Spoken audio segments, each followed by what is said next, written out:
Assalamualaikum warahmatullahi wabarakatuh. Selamat pagi anak-anak. Bagaimana kabarnya hari ini? Semoga semuanya sehat selalu ya. Baik, pada kesempatan yang baik ini saya akan melanjutkan materi teks eksplanasi, materi kelas 11 semester ganjil, yaitu kebahasaan teks eksplanasi. Masih bersama saya Pak Lutfi, yang insya Allah akan selalu mendampingi kalian dalam pembelajaran bahasa Indonesia. Namun sebelum lanjut nonton videonya, jangan lupa subscribe ya agar tidak ketinggalan informasi terbaru dari channel ini. Terima kasih. Baik, pada kesempatan kali ini saya akan menjelaskan kebahasaan teks eksplanasi. Ya, karena cukup banyak nanti silakan diperhatikan dengan sebaik-baiknya. Oke, yang pertama ada fokus hal umum. Yang kedua, istilah ilmiah. Yang ketiga, kata kerja material. Yang keempat, kata kerja relasional. Yang kelima, konjungsi kausalitas. Yang keenam, konjungsi kronologis. Dan yang terakhir atau yang ketujuh yaitu kalimat pasif. Ya, cukup banyak ya. Silakan nanti diperhatikan dengan baik agar mudah dipahami. Mari kita bahas satu persatu. Yang pertama yaitu fokus hal umum. Fokus pada hal umum ya. Apa maksudnya? Ya, dalam hal ini bukan partisipan manusia. Ya, jadi dalam teks eksplanasi itu bukan membahas tentang partisipan manusia, ya, tapi lebih kepada fenomena-fenomena atau kejadian. Nah, dalam kali ini yang dibahas yaitu fenomena alam dan sosial. Ya, jika kalau fenomena alam contohnya gempa bumi, pelangi, dan lain sebagainya. Kemudian untuk yang sosial yaitu contohnya ada pengangguran, kemiskinan, dan lain sebagainya. Ya, jadi untuk fokus hal umum ini ya yang berkenaan dengan fenomena alam maupun sosial. Ya, bukan partisipan manusia.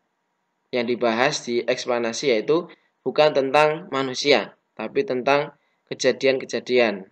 Ya, khususnya dalam fenomena alam maupun fenomena sosial. Baik, yang kedua yaitu istilah ilmiah. Apa itu istilah? Ya, istilah adalah kata atau gabungan kata yang dengan cermat mengungkapkan makna konsep, proses, keadaan, atau sifat yang khas dalam bidang tertentu. Ya, jadi kalau kalian memahami di pembelajaran insya Allah di kelas 10 yaitu ada namanya makna istilah. Ya, kalau makna istilah yaitu sebuah kata sama ya yang menjelaskan atau mengungkapkan makna. Nah, istilah-istilah tertentu ya dalam bidang tertentu. Kemudian ilmiah, apa itu ilmiah? Ilmiah adalah bersifat ilmu. Secara ilmu pengetahuan memenuhi syarat atau kaidah ilmu pengetahuan. Nah, ini pengertian secara kamus besar bahasa Indonesia ya. Nah, jika digabungkan menjadi apa itu istilah ilmiah? Ya, kata atau gabungan kata yang bersifat keilmuan untuk mengungkapkan makna dalam bidang tertentu. Ya, jadi sebuah kata yang memiliki makna dalam bidang tertentu yang bersifat keilmuan. Ya, jadi istilah-istilah yang ada di dalam teks eksplanasi itu istilah-istilah yang mengandung keilmuan. Ya, karena proses yang proses yang terjadi yaitu berdasarkan ilmiah atau bisa dipertanggungjawabkan berdasarkan keilmuan. Nah, nanti akan dijumpai banyak istilah-istilah yang sesuai bidang-bidangnya masing-masing. Untuk jenisnya, ya istilah ilmiah di sini ada umum, ya. Apa maksudnya? Istilah yang berasal dari bidang tertentu karena dipakai secara luas menjadi unsur kosakata umum. Ya, jadi untuk jenis yang pertama istilah ilmiah yaitu istilah ilmiah secara umum. Nah, ini bisa digunakan secara luas menjadi unsur kosakata umum. Ya, contohnya yaitu anggaran belanja, kemudian pakar, dan evaluasi. Nah, ini contoh dari istilah ilmiah yang bisa digunakan secara luas. Nah, makanya ini masuk di bagian jenis yang umum. Kemudian yang kedua yaitu jenis yang khusus, istilah ilmiah yang khusus. Ya, khusus ini untuk bidang-bidang tertentu ya. istilah yang maknanya terbatas pada bidang tertentu saja. Ya, jadi nanti untuk yang istilah ilmiah khusus ini hanya terbatas pada bidang tertentu saja, tidak secara luas. Misalnya kata anatomi, nah, ini bidang biologi ya. Kemudian embrio, kemudian insekta, dan yang terakhir itu antioksidan. Nah, ini istilah ilmiah yang khusus.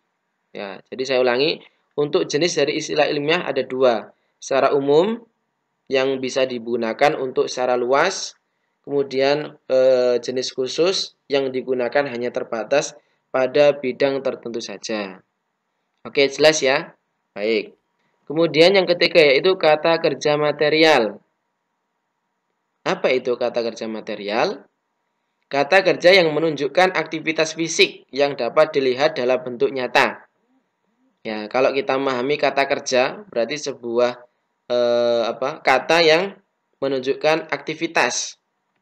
Ya, kemudian ada material berarti aktivitas fisik yang dapat dilihat dalam bentuk nyata. Nah, tentu contohnya bisa mencuci. Ini kan aktivitas fisik yang bisa dilihat dalam bentuk nyata. Kemudian memanjat, menulis, memasak, dan lain sebagainya. Masih banyak lagi kata kerja yang menunjukkan aktivitas fisik. Lalu contohnya dalam kalimat yaitu kata mencuci dan memanjat. Kata mencuci yaitu Kiki mencuci baju. Ya, sudah jelas ya. Ini ada kegiatan atau aktivitas fisik yang dapat dilihat dalam bentuk nyata. Bahwasanya Kiki sedang mencuci baju. Benar-benar nyata. Kemudian memanjat. Andri memanjat pohon. Ya, benar-benar memanjat pohon. Ya, jadi untuk kata kerja material yaitu kata kerja yang menunjukkan aktivitas fisik yang dapat dilihat secara nyata. Ingat-ingat ya, kalau material berarti fisik, aktivitas fisik yang dapat dilihat secara nyata. Oke, baik. Kemudian yang kedua yaitu kata kerja relasional. Apa itu relasional? Kata kerja yang berfungsi sebagai penghubung, ya, relasi dari kata relasi, ya, sebagai penghubung antara subjek dan pelengkap. Ya, berarti polanya dari subjek, kemudian kata kerja relasional, kemudian pelengkap. Ya, berarti kata kerja relasional ini terletak di antara subjek dan pelengkap. Nah, untuk jenisnya ada kata merupakan, kemudian memiliki, adalah, dan ada. Ya, merupakan, memiliki, adalah, dan ada. Kemudian contohnya dalam kalimat yaitu kata merupakan. Yang pertama yaitu kakak merupakan anak tertua. Nah, ini berarti kakak ini subjek, merupakan ini kata kerja relasional, anak tertua, pelengkap. Kemudian Hadi merupakan ketua kelas. Ya, Hadi subjek merupakan kata kerja relasional, kemudian ketua kelas sebagai pelengkap. Nah, intinya di sini kata kerja relasional yaitu penghubung antara subjek dan pelengkap. Ya, yang terletak di antara subjek dan pelengkap. Jenisnya merupakan, memiliki, adalah, dan ada. Oke, jelas ya? Baik. Kemudian yang kelima yaitu konjungsi kausalitas. Nah, konjungsi itu apa? Ya, kata hubung kausalitas. Nah, oke, kausalitas adalah sebab akibat. Berarti konjungsi kausalitas adalah kata hubung yang menunjukkan hubungan sebab akibat. Nah, ini jelas pasti ada ya di dalam teks eksplanasi karena di situ ada proses terjadinya fenomena, rangkaian terjadinya fenomena. Harusnya dan pastinya ada konjungsi kausalitas.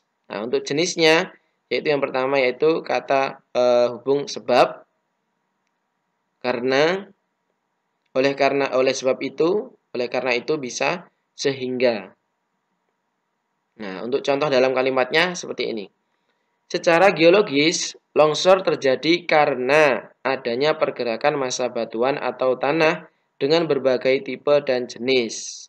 Ya, yang digarisbawahi yang berwarna selain hitam itu kata hubung kausalitas, karena. Ya, sebagai penyebab ya.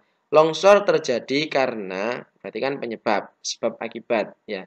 Adanya pergerakan massa batuan atau tanah dengan berbagai tipe dan jenis. Ya, nanti kalau menjumpai dalam teks ada kata sebab, karena, oleh karena itu, oleh sebab itu, sehingga, berarti itu termasuk konjungsi kausalitas. Oke, mudah ya. Oke, baik. Kemudian yang keenam yaitu konjungsi kronologis. Kronologi. Apa itu kronologi? Atau kronologis? Ya, kata hubung yang menunjukkan hubungan waktu, ya, kronologi ya. Waktu. Oke, jenisnya ada apa saja? Ya, ada kata hubung kemudian, lalu, setelah itu, dan pada akhirnya. Kemudian, lalu, setelah itu, dan pada akhirnya. Ini termasuk jenis dari konjungsi kronologis, menunjukkan hubungan waktu. Ya, karena berkaitan dengan urutan kejadian, berarti dia ada kaitannya dengan hubungan waktu. Contoh dalam kalimatnya, setelah penguapan terjadi, muncullah pori-pori atau rongga tanah. Kemudian, ya, terjadi retakan di permukaan. Oke ya. Berarti kata kemudian di sini menunjukkan konjungsi kronologis. Baik.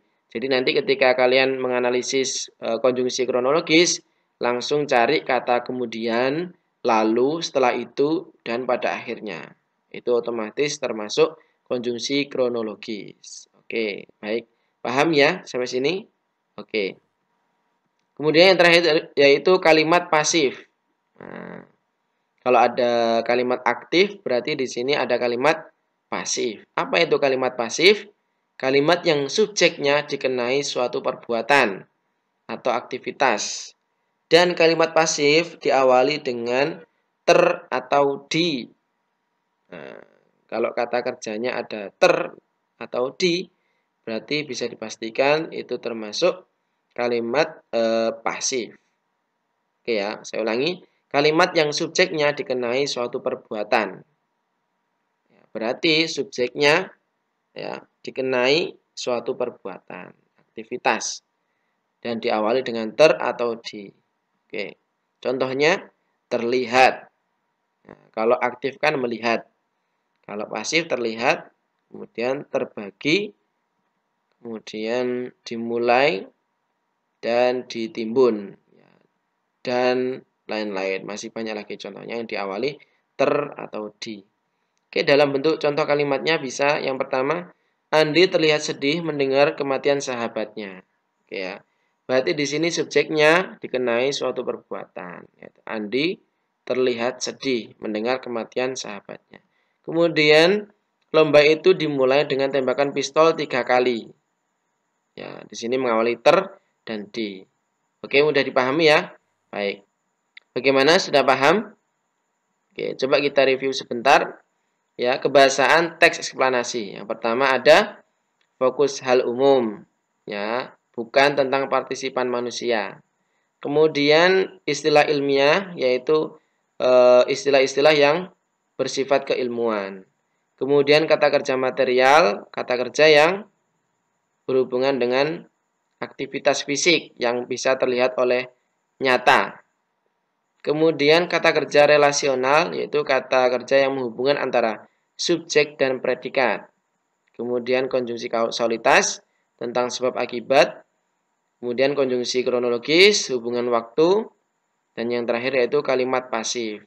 Subjek dikenai perbuatan atau aktivitas. Dan diawali ter atau di. Baik, paham sampai sini ya? Oke. Ya, sekian penjelasan dari saya tentang kebahasaan teks eksplanasi. Terima kasih sudah menonton. Semoga apa yang saya sampaikan tadi bermanfaat. Tetap semangat belajar. Saya akhiri. Assalamualaikum warahmatullahi wabarakatuh.